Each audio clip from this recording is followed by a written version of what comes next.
Alors dans cette vidéo, on va voir comment utiliser Gutenberg. Donc c'est un constructeur de pages intégré par WordPress depuis la version 5.0. Donc c'est parti, suffit de créer un article ou une page. Et voilà, donc là, on peut saisir le titre tout simplement. Je vais mettre article Gutenberg. Et voilà, et comme on peut voir, il est marqué commencer à écrire ou saisissez slash pour choisir un bloc. Ça, je le savais même pas, j'avais même pas pris la peine de lire.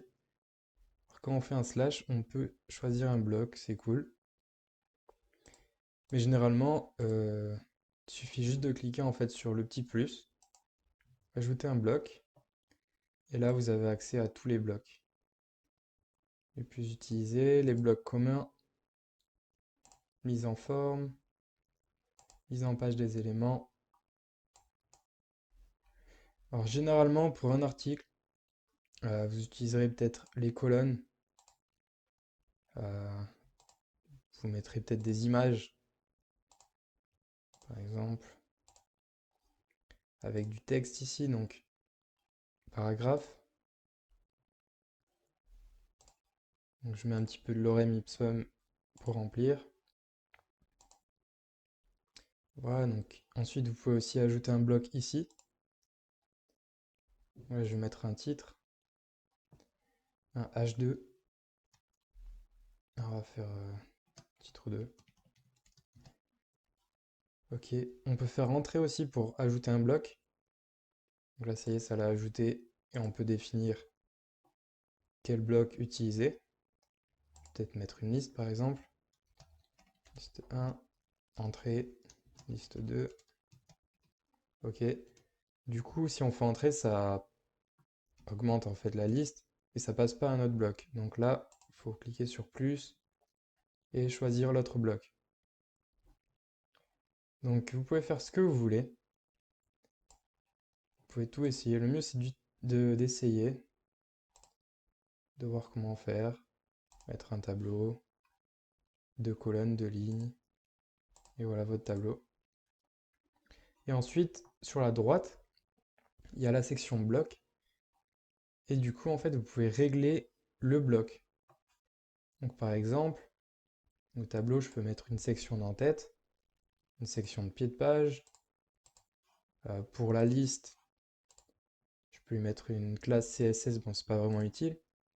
Pour le titre, je peux changer et mettre H3 ou H4. Je peux le mettre rouge. Pour la description, vous pouvez changer la taille. Vous pouvez changer la couleur, mettre voilà, une lettrine. Pour l'image, vous pouvez mettre texte alternatif, ça retenez bien. Vous pouvez changer sa largeur.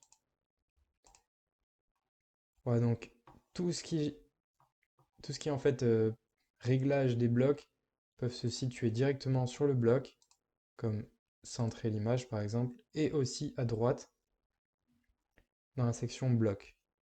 Pour venir sur le document, donc l'article, il suffit de cliquer sur document, et là vous pouvez choisir les catégories, images mises en avant, etc.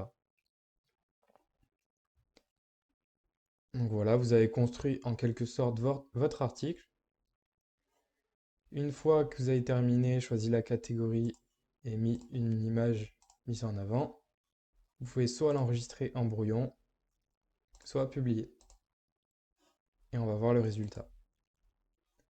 Voilà, donc l'image mise en avant, le titre, les colonnes, le heading 2 avec la liste et le tableau.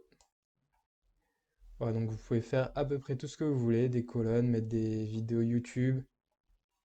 Il n'y a pas vraiment de limite.